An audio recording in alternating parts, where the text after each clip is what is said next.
Hello students, it's Anuradha ma'am here. Welcome to my YouTube channel Make Concept Easy. आज के video lecture में class 12 accountancy को continue करते हुए मैं आपको टीएस गरेवाल एक्सरसाइज के क्वेश्चंस करवाऊंगी issue of shares at par के।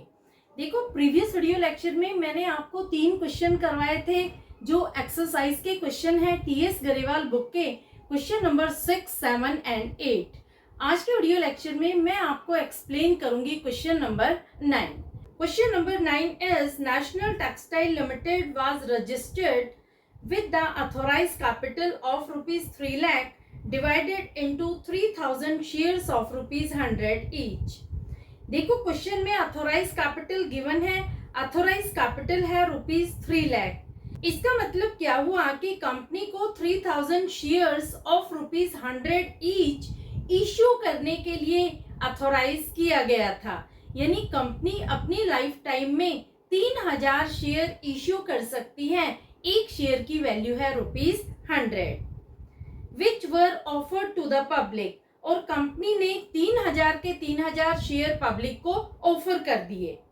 Amount payable as ₹30 on application, 40 per share on allotment and 30 per share on first and final call. देखो कंपनी के एक शेयर की वैल्यू है ₹100। कंपनी ने 3 इंस्टॉलमेंट में पेमेंट मंगवाई है। 30 रुपए मंगवाए हैं एप्लीकेशन पर, 40 रुपए अलॉटमेंट पर और 30 रुपए फर्स्ट एंड फाइनल कॉल पर। These shares were fully subscribed and all money was duly received. सारे के सारे शेयर्स पब्लिक ने अप्लाई किए हैं और सारी अमाउंट कंपनी को रिसीव हो गई है।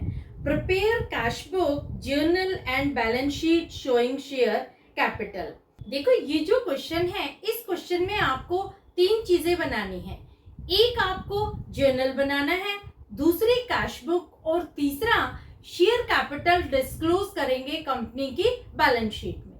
तो बहुत इंपॉर्टेंट वीडियो लेक्चर है क्योंकि इस लेक्चर में मैं आपको तीनों ही चीजें बताऊंगी कि किस तरह से आप जर्नल में एंट्रीज पास करेंगे, कैसे आप कैश बुक में एंट्रीज रिकॉर्ड करेंगे और किस तरह से शेयर कैपिटल को डिस्क्लोज करेंगे कंपनी की बैलेंस शीट में। अब देखो कैश बुक तो आपको बनानी आती है, 2 side debit and credit side बनाएंगे। इसमें यहाँ पर पर्टिकुलर्स, यहाँ अमाउंट लिखेंगे, इसी तरह क्रेडिट साइड में भी पर्टिकुलर्स और अमाउंट लिखेंगे। जो आप कैश बुक बनाएंगे वो बैंक कॉलम से रिलेटेड होगी, कैश कॉलम से रिलेटेड नहीं होगी, क्योंकि जो भी हम एंट्रीज रिकॉर्ड करते हैं वो सारे बैंक से रिलेटेड ट्रांजैक्शंस होते हैं। यहाँ पर कैश पेमेंट नहीं होती, तो सिर्फ हम बैंक कॉलम कैश बुक की यहाँ पर प्रिपेयर करेंगे, यानी जो रुपीस का कॉलम है वो सिर्फ एक सिंगल कॉलम बनाएंगे। एक कॉलम है पर्टिकुलर्स का और दूसरा है रुपीस का। इसी तरह क्रेडिट साइड भी पर्टिकुलर्स और रुपीस, 2 ही कॉलम बनाने हैं क्योंकि क्वेश्चन में डेट गिवन नहीं है। अगर आपको क्वेश्चन में डेट गिवन होती है तो आप 3-3 कॉलम दोनों साइड बनाएंगे। क्लियर? यहाँ पर सिर्फ आप 2 ही कॉलम बना लेना, पर्टिकुलर्स रुपीस, क्रेडिट में भी पर्टिकुलर्स रुपीस। अब देखो इंपॉर्टेंट चीज क्या है कि जो भी एंट्री बैंक से रिलेटेड होगी वो हम रिकॉर्ड करेंगे कैश बुक में, और जो नॉन बैंक एंट्री होगी वो रिकॉर्ड करेंगे जर्नल में। जर्नल तो आपको बनाना आता है। जर्नल में 5 कॉलम होते हैं। पहला होता है डेट, दूसरा होता है पर्टिकुलर्स, तीसरा लेजर फोलियो, चौथा डेबिट और 5वां क्रेडिट। तो आप एक प्रॉपर फॉर्मेट भी बना लेना जर्नल का। जब आप क्वेश्चन सोल्व करें उससे पहले आप जर्नल का फॉर्मेट बना लेना और उसके नीचे बना लेना कैश बुक का, क्योंकि दोनों में ही साथ-साथ एंट्रीज रिकॉर्ड होंगी। क्लियर? अब देखो, अब हम स्टार्ट करते हैं एंट्रीज रिकॉर्ड करना। देखो ये जो क्वेश्चन है इसमें कंपनी ने 3000 शेयर्स पब्लिक को इश्यू किए हैं। एक शेयर की वैल्यू है ₹100। कंपनी ने 3 इंस्टॉलमेंट में पेमेंट मंगवाई है। 30 रुपीज मंगवाए हैं एप्लीकेशन पर, 40 रुपीज अलॉटमेंट पर और 30 rupees first and final call पर। तो हम हर इंस्टॉलमेंट के लिए 2-2 एंट्री पास करेंगे। सबसे पहले इंस्टॉलमेंट है एप्लीकेशन मनी रिसीव्ड की। देखो कंपनी ने कितने शेयर इश्यू किए थे? कंपनी ने इश्यू किए थे 3000 शेयर्स। 3000 शेयर पर एप्लीकेशन मनी कितनी है? ₹30। तो कंपनी ने कितनी एप्लीकेशन मनी रिसीव की है? ₹90,000। तो 90,000 के लिए हम दो एंट्री पास करेंगे। पहली एंट्री होती है एप्लीकेशन मनी रिसीव्ड की और दूसरी एंट्री होती है एप्लीकेशन मनी ट्रांसफर की जाती है शेयर कैपिटल में। तो फर्स्ट एंट्री क्या होगी? फर्स्ट एंट्री होगी bank account debit to equity share application account. तो देखो यहाँ पर जो एंट्री है वो बैंक से रिलेटेड है, तो यहाँ पर हम फर्स्ट एंट्री को रिकॉर्ड करेंगे कैश बुक में। हम जर्नल में एंट्री नहीं लिखेंगे क्योंकि ये बैंक से रिलेटेड एंट्री है। तो रिकॉर्डिंग हम किस तरह से करेंगे? कैश बुक में हम लिखेंगे to share application account. Amount कितनी है? अमाउंट है ₹90,000। इस तरह से आपको कैश बुक में लिखना है, आपको डेबिट साइड लिखना है to share application account, amount is ₹90,000। समझ आ गई आपको फर्स्ट एंट्री हमने कैसे कैश बुक में दिखाई? अब देखो फर्स्ट इंस्टॉलमेंट की सेकेंड एंट्री क्या होगी? जब हम शेयर एप्लीकेशन की अमाउंट को ट्रांसफर करते हैं शेयर कैपिटल अकाउंट में, एंट्री होती है share application account debit to share capital account. इस एंट्री में बैंक वर्ड कहीं भी यूज नहीं हुआ, इसका मतलब ये नॉन बैंक एंट्री है। इसे हम रिकॉर्ड करेंगे जर्नल में। तो जर्नल में फर्स्ट एंट्री होगी share application account debit. Amount कितनी होगी? अमाउंट होगी ₹90,000 to share capital account. Amount will be same ₹90,000। Narration क्या होगी? नरेशन होगी application money transfer to share capital account. Clear? अब देखो फर्स्ट इंस्टॉलमेंट क्लियर होगी। अब हम बात करते हैं सेकंड इंस्टॉलमेंट जो अलॉटमेंट की है ₹40। कंपनी ने 3000 शेयर्स इश्यू किए थे और शेयर होल्डर्स से 40 रुपए मंगाए हैं अलॉटमेंट पर। यानी कंपनी को अलॉटमेंट पर कितनी अमाउंट मिली है? ₹1,20,000। ये है अलॉटमेंट मनी की अमाउंट। देखो जब भी अलॉटमेंट की हम एंट्री पास करते हैं तो सबसे पहले तो आपको ये ध्यान रखना है कि आपको दो एंट्री पास करनी है। तो फर्स्ट एंट्री होगी अमाउंट ड्यू की और सेकंड एंट्री होगी अमाउंट रिसीव्ड की। फर्स्ट एंट्री क्या होगी? फर्स्ट एंट्री होगी share allotment account debit to share capital. यहाँ पर जो बैंक रिसीव करेगा अलॉटमेंट मनी वो सेकंड एंट्री होगी। तो पहले हम अलॉटमेंट ड्यू की एंट्री पास करेंगे और बाद में अलॉटमेंट मनी रिसीव्ड की। तो जो एंट्री बैंक से रिलेटेड है उसे रिकॉर्ड कर देंगे कैश बुक में और जो एंट्री नॉन बैंक की है उसे रिकॉर्ड करेंगे जर्नल में। तो देखो जो अमाउंट ड्यू की एंट्री है ये नॉन बैंक एंट्री है क्योंकि बैंक वर्ड इस एंट्री में यूज नहीं किया गया, तो इसे हम लिखेंगे जर्नल में। एंट्री क्या होगी? एंट्री होगी share allotment account debit. Share allotment account debit amount कितनी होगी? अमाउंट होगी ₹1,20,000 to share capital account. Amount will be same ₹1,20,000। Narration क्या होगी? नरेशन होगी अलॉटमेंट मनी ड्यू। देखो कंपनी शेयर होल्डर्स को इन्फॉर्म करती है, इंटीमेट करती है कि आपके अलॉटमेंट मनी ड्यू है, उसकी आप पेमेंट करिए। अब जो शेयर होल्डर्स है वो अलॉटमेंट मनी की पेमेंट करेंगे तो कंपनी अलॉटमेंट मनी रिसीव करेगी। अलॉटमेंट मनी जब कंपनी रिसीव करती है तो एंट्री क्या होगी? एंट्री होगी bank account debit to share allotment account. ये बैंक से रिलेटेड एंट्री है तो इसे हम रिकॉर्ड करेंगे कैश बुक में। कैश बुक में सेकंड एंट्री क्या होगी? To share allotment account.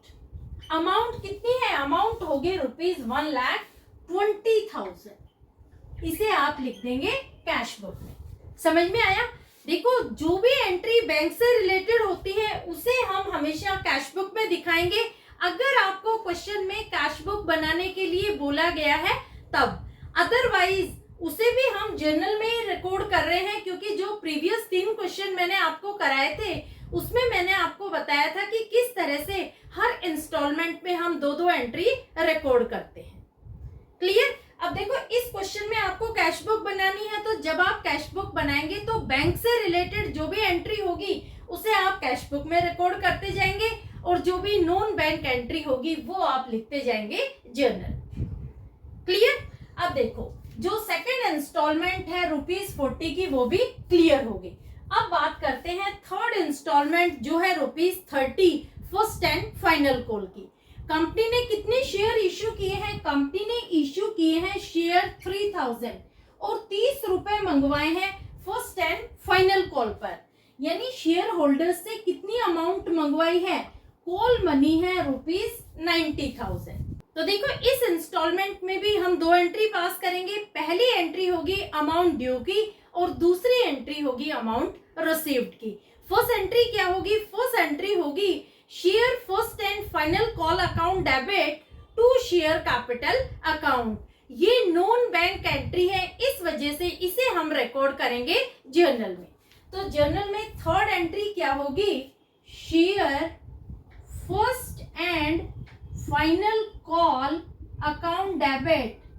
Amount कितनी है? अमाउंट है ₹90,000 टू शेयर कैपिटल अकाउंट।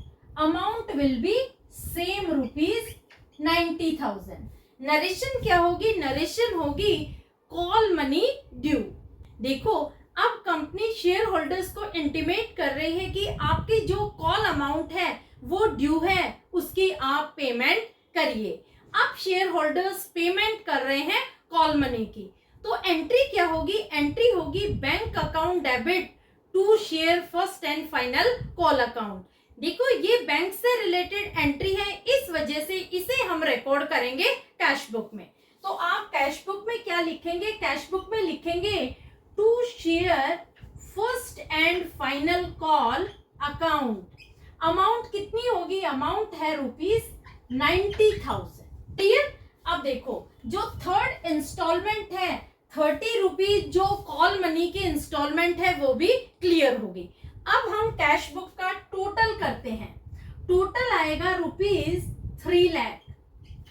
दोनों साइड आप सेम टोटल दिखाएंगे, यहां भी आप लिखेंगे 3 लाख, और देखो यहां दिखाएंगे by balance carried down. Amount होगी ₹3 लाख। क्लियर? ये कंप्लीट हो गई आपकी कैश बुक।